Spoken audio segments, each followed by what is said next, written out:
You know, I listened to the Chinese president speaking in eloquent Mandarin, saying how the relationship between Africa and China is a mutually beneficial relationship. He spoke about Africa as if it was one country. He did not remind himself, in my mind, that there are 55 countries in Africa, or 54 if you ask Morocco.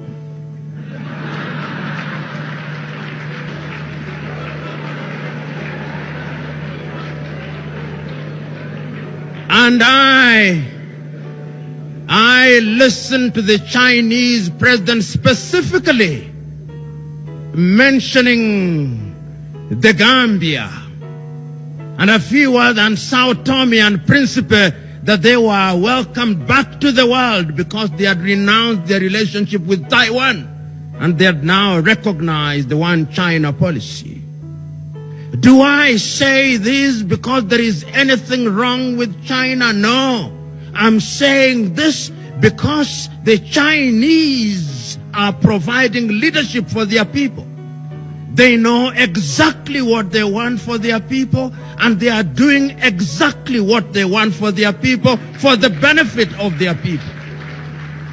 The question that I'm posing to us, do we know what we want for our people? Are we doing what we need for our people? And the answer is, I doubt. Why do I doubt? I doubt because at the end of the entire enterprise, the Chinese president said that he had given, or his government had given, 60 billion United States dollars to 54 African countries. Notionally, therefore, each country would be entitled to no more than 1.5 billion. Half of the presidents who are present in China, each one of them, half of them, can produce 1.5 billion. Sportsmen in Europe and America, including boxers, can earn $1 billion in a single bout. And we are here celebrating and singing the praises of China because they gave us 60 billion. Once again, it is a statement of their ability to recognize what leadership is all about. I'm submitting to us that when we interact with people like the Chinese, there is something to learn from them. We may condemn them at forums such as this, but there is wisdom in asking ourselves, how is it that this country, which about 30 years ago could not feed half our population, has in 30 years during our lifetime succeeded in pulling up nearly 800 million people out of poverty?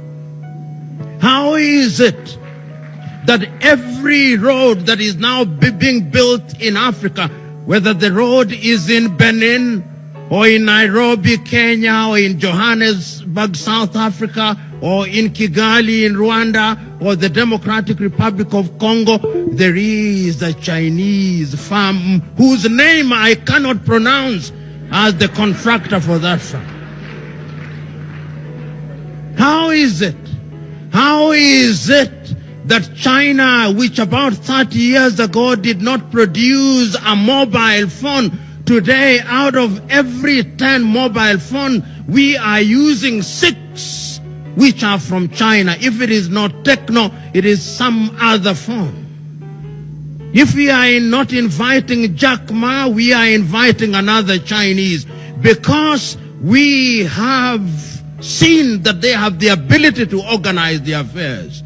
Some of us, particularly those of us who are in the middle class, our pride is that our child is learning Mandarin as a second language, not isiZulu, Mandarin.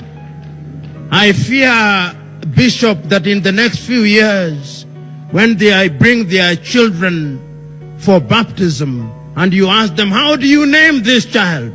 They're saying Deng Xiaoping Simfiu.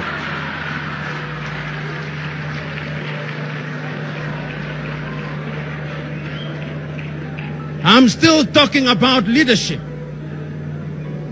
We have seen what leadership can do. Leadership has catapulted China to another completely different orbit. We have seen that leadership has catapulted South Korea to a different orbit.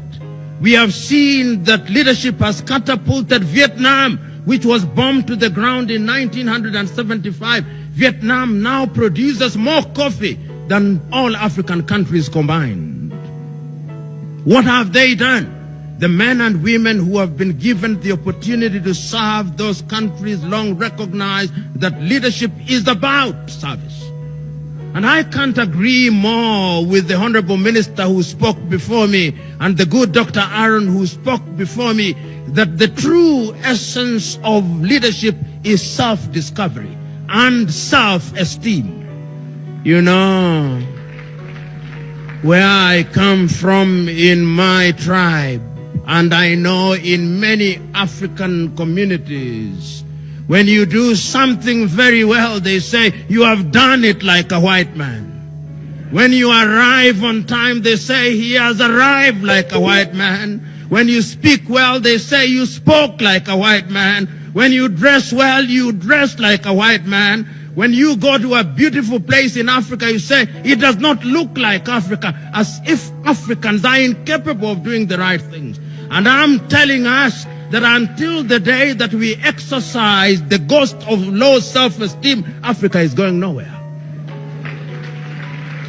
I'm submitting to us that history has demonstrated times without number that personal conquest is the beginning of true leadership.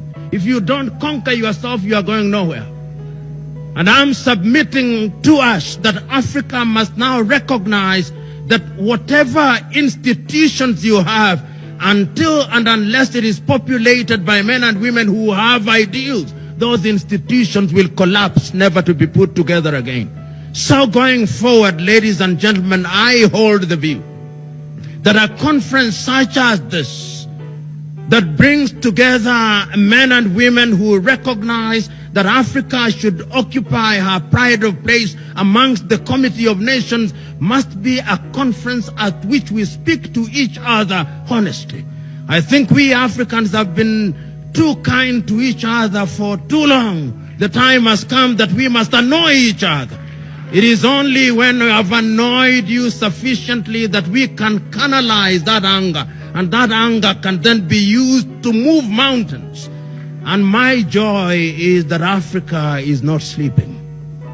My joy is that Africans are now beginning to wake up to the reality that we have not only the intellectual wherewithal, but that we have the resources to make our countries grow and grow in the proper direction. You know, not so long ago, and not so long ago in this case means about 50 years ago, I read and listened to the leaders of the early days. If you listen to any one of those leaders, the clarity with which they were able to identify the problems of Africa and the clarity with which they were able to prescribe the medicine that could solve the problems of Africa was as titillating as it was as astounding. You know, I listen to the more casual works and I read the casual works of a young leader in the 1980s, such as Thomas Sankara. You know, Thomas Sankara is a young individual whose claim to formal education was not very much. He did not hold any PhD. He was an army officer. He overthrows the government of Upper Volta, and he goes into government and poses the question, why are we called Upper Volta? And he says the first thing that we must do is to change the name of this country so that it becomes Burkina Faso, the land of the upright man, and that the people of this country must be called the Burkinabe, the upright people. And he says we have been suffering with hunger and food shortages for too long. We have depended on France for too long. We can no longer be children and toddlers in our adulthood. We cannot be in economic and political diapers for too long. And he begins to release the country. And no sooner has he succeeded in doing this than the erstwhile colonial power says that this is a bad example. And they eliminate him. And not only Thomas Sankara. I remember the man for whom I am named in 1961, Patrice Emery Lumumba, only aged 36, and he recognizes, and on that day of independence, not being scheduled to speak, he speaks nevertheless, and he says how happy he is that the history of the Congolese will be written by the Congolese, and they take him away. I listened to Ghana's Kwame Nkrumah saying that Africa cannot be free unless the whole of it is free. I look at the casual works of Bantu Stephen Biko. I listen to the casual works of Samora Moises Machel. I read the casual works of Modibo Keita in Mali. I look at the works of Agostino Neto, the works of Africans who are clear. And those of you who are alive, then you could see that the indices of development in Africa were moving up north. If it was not infant mortality that was beginning to be lowered, it was maternal mortality and crude death rates.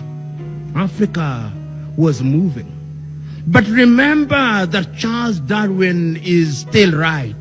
In this jungle that we call the world is survival of the fittest and the dying of the least suitable. When we begin to rise as a people, there are those whose only claim to success is to put us down, to tell us, not in so many words, that we are children of a lesser God. It is our duty to tell them that we are not. And that is why we have forums such as this. You know, there are those who may say, and I'm one of them, that perhaps in Africa we hold too many seminars, that we hold too many conferences, that we hold too many colloquia. But I hold the view that these things must be repeated time and time again, so that if they are clear, they become even clearer. Is it not true that gold must be in the fire and the furnace before it is refined? Is it not true that Africa has men and women, the 1.2 billion of us, that we have the ability to catapult this continent to a higher level? You know, there was a time that Africa deluded herself, that a leader was one in the nature of Moses, communing directly with God, and that this leader had a rod and staff, and that he would part the Red Sea of disease, and disease would disappear by pronouncement of abracadabra. That this leader would call and summon manna from heaven,